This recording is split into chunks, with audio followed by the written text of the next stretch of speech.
നമസ്തേ. മാധവറാവു സദാശിവറാവു ഗോൾവൽക്കർ. ഇന്ന് ശ്രീ ഗുരുജി ഗോൾവൽക്കർ സ്മൃതി ദിനമാണ്. രാഷ്ട്രീയ ചിതിയുടെ പ്രോജ്വലനത്തിനായി സ്വജീവിതം സമർപ്പിച്ച എതിവര്യനായിരുന്നു മാധവ സദാശിവറാവു ഗോൾവൽക്കർ എന്ന ഗുരുജി. രാഷ്ട്രീയ സ്വയംസേവക് സംഘം എന്ന മഹാപ്രസ്ഥാനത്തിന്റെ ദ്വിതീയ സർസംഘചാലകാണ് അദ്ദേഹം. ലോകത്തിലെ ഏറ്റവും വലിയ കേഡർ പ്രസ്ഥാനമായ RSSന് ആദർശം നൽകി ബീജാവാപം നടത്തിയത് ഡോക്ടർ ഹെഡ്ഗേവാർ ആയിരുന്നു എങ്കിലും കൃത്യമായ വീക്ഷണത്തിലൂടെ സംഘടനയെ വളർത്തിയെടുത്തത് ഗുരുജിയായിരുന്നു.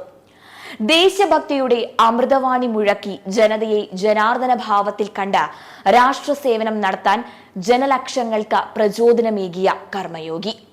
രാഷ്ട്ര ശരീരത്തിന്റെ ഓരോ അണുവിലും കർമ്മോത്സുകതയുടെ പ്രജ്വലനം നടത്തിയ മഹാമനീഷി.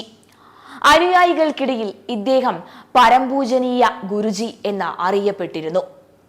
ജീവിതം തന്നെ മാതൃരാജ്യത്തിനു വേണ്ടി സമർപ്പിച്ച രാഷ്ട്രീയ ഗുരുവായിരുന്നു അദ്ദേഹം. 1906 ഫെബ്രുവരി മാസം 19 മഹാരാഷ്ട്രയിലെ നാഗ്പൂരിനടുത്തുള്ള രാംടേക്കിൽ സദാശിവ് ഗോൾവൽക്കറുടെയും ലക്ഷ്മിഭായിയുടെയും മകനായി ജനിച്ചു. കുടുംബവൃത്തങ്ങളിൽ എല്ലാം മധു എന്നാണ് മാധവ് സദാശിവ് ഗോൾവൽക്കർ അറിയപ്പെട്ടത്. പഠിത്തത്തിലും സ്പോർട്സിലും കുട്ടിക്കാലത്ത് ഒന്നാമനായിരുന്നു അദ്ദേഹം. പൊതുകാര്യങ്ങൾ മനസ്സിലാക്കാൻ സ്കൂൾ ലൈബ്രറി ഉപയോഗിക്കുകയും ചെയ്തുകൊണ്ടിരുന്നു അദ്ദേഹം. അങ്ങനെ വളർന്നു വന്ന ഇദ്ദേഹം ബനാറസ് ഹിന്ദു യൂണിവേഴ്സിറ്റിയിൽ നിന്നും BSc ബിരുദമെടുത്തു. ബനാറസ് ഹിന്ദു സർവകലാശാലയിൽ ബിരുദാനന്തര ബിരുദത്തിന് പഠിക്കുന്ന സമയം മുതൽക്കേ പണ്ഡിറ്റ് മദനമോഹന മാളവിയെ പോലെയുള്ള നേതാക്കളുടെ ആശയങ്ങൾ ഗോൾവൽക്കറെ സ്വാധീനിച്ചിരുന്നു. ബനാറസ് ഹിന്ദു യൂണിവേഴ്സിറ്റിയിൽ ജന്തുശാസ്ത്രം പ്രൊഫസർ ആയിരിക്കുന്ന കാലത്താണ് ഗോൾവൽക്കർ സംഘവുമായി അടുക്കുന്നത്.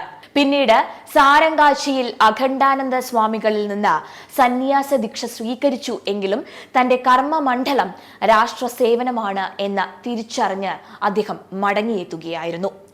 1940 രാഷ്ട്രീയ സ്വയം സേവക സംഘത്തിന്റെ രണ്ടാമത്തെ സർസംഘചാലകായി തിരഞ്ഞെടുക്കപ്പെട്ടു. പിന്നീട് ഭാരതത്തെ അറിഞ്ഞും അറിയിച്ചും നീണ്ട 33 വർഷത്തെ കഠിന തപസ്.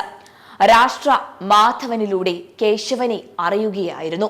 രാഷ്ട്രായ സ്വാഹ ഇദം ന മമ എന്ന മന്ത്രവുമായി 60-ൽ പരം തവണ അദ്ദേഹം ഭാരത പരിക്രമണം ചെയ്തു. ഇതിൽ ഒരിക്കൽ പോലും ഹോട്ടലുകളിൽ അദ്ദേഹം താമസിച്ചിരുന്നില്ല. ഡോക്ടർ ജി പാകിയ സുദൃഢമായ അടിത്തറയിൽ അതിവിശാലമായ സംഘടനാ മന്ദിരം അദ്ദേഹം പടുത്തുയർത്തി. ആദ്യം അവഹേളിക്കപ്പെടുകയും പിന്നീട് എതിർക്കപ്പെടുകയും ചെയ്ത RSS അംഗീകാരത്തിന്റെ പടവുകൾ കയറുക തന്നെ ചെയ്തു. BJPയുടെ പൂർവ്വരൂപമായിരുന്ന ജനസംഘം, വിദ്യാർത്ഥി സംഘടനയായ ABVP, ഏറ്റവും വലിയ തൊഴിലാളി പ്രസ്ഥാനങ്ങളിലൊന്നായ BMS, വിശ്വ ഹിന്ദു പരിഷത്ത്, വനവാസികൾക്ക് വേണ്ടി വനവാസി കല്യാണാശ്രമം എന്നിവയെല്ലാം രൂപമെടുക്കുന്നത് ഗുരുജിയുടെ ആശീർവാദത്തോടെയാണ്. ഭാരതത്തിന് പുറത്തേക്ക് സംഘ പ്രവർത്തനം എത്തുന്നതും അക്കാലയളവിൽ തന്നെയാണ്. രാഷ്ട്രം പ്രതിസന്ധി ഘട്ടങ്ങൾ നേരിട്ടപ്പോഴെല്ലാം അദ്ദേഹം മാർഗദർശകായി നിന്നു. വിഭജന കാലത്ത് ലുധിയാനയിലും അമൃത്സറിലും ജലന്ധറിലുമെല്ലാം എത്തി ദുരിതം അനുഭവിക്കുന്നവർക്ക് ആത്മവിശ്വാസം നൽകി അദ്ദേഹം. സ്വാതന്ത്ര്യത്തിന് ശേഷം കാശ്മീരിനെയും ഹൈദരാബാദിനെയും ഭാരതത്തോടൊപ്പം ലയിപ്പിക്കുന്നതിലും അദ്ദേഹം മുഖ്യ പങ്ക് വഹിച്ചു. 1962 ചൈനീസ് ആക്രമണം അദ്ദേഹം മുൻകൂട്ടി പ്രവചിച്ചിരുന്നു. എന്നാൽ ഇന്ത്യ ചീനി ഭായ് ഭായ് എന്ന മുദ്രാവാക്യം മുഴക്കി നടന്നിരുന്ന ഭരണാധികാരികൾ അതിനെ വിടുവായിത്തം എന്ന് വിളിച്ചു. ഒടുവിൽ ഗുരുജി പറഞ്ഞത് സംഭവിക്കുകയും ചെയ്തു. ഇന്ന് സംഘപ്രവർത്തനം രാജ്യമെങ്ങും വ്യാപിച്ചിട്ടുണ്ട്.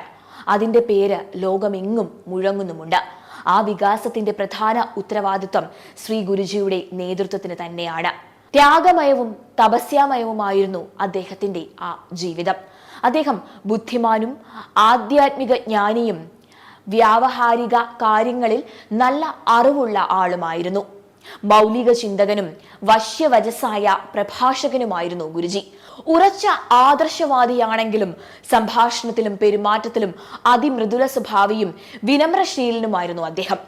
ആധുനിക കാലത്തെ ഒരു അസാമാന്യ പുരുഷനായിരുന്നു ശ്രീ ഗുരുജി. താരതമ്യം ചെയ്യാനാകാത്ത ബൗദ്ധിക വ്യക്തിത്വത്തിലൂടെ ഭാരതത്തിന്റെ സംസ്കാരത്തിൽ ഊന്നിയ സംഘടനാ പ്രവർത്തനം കാഴ്ചവെച്ച ഗുരുജി 1973 ജൂൺ 5 ലോകത്തോട് തന്നെ വിട പറഞ്ഞു. പ്രതിസന്ധി ഘട്ടങ്ങളിൽ രാജ്യത്തിന് ശക്തി നൽകിയ നേതാക്കളിൽ ഒരാളെ നഷ്ടപ്പെട്ടെന്നാണ് അന്നത്തെ പ്രതിരോധ മന്ത്രി ജഗജ്ജീവൻ റാം പാർലമെന്റിൽ പറഞ്ഞത്. വ്യക്തിയില്ലെങ്കിലും സംഘടന മുന്നോട്ട് തന്നെ പോകും എന്നായിരുന്നു ഗുരുജി എക്കാലവും പറഞ്ഞിരുന്നത്.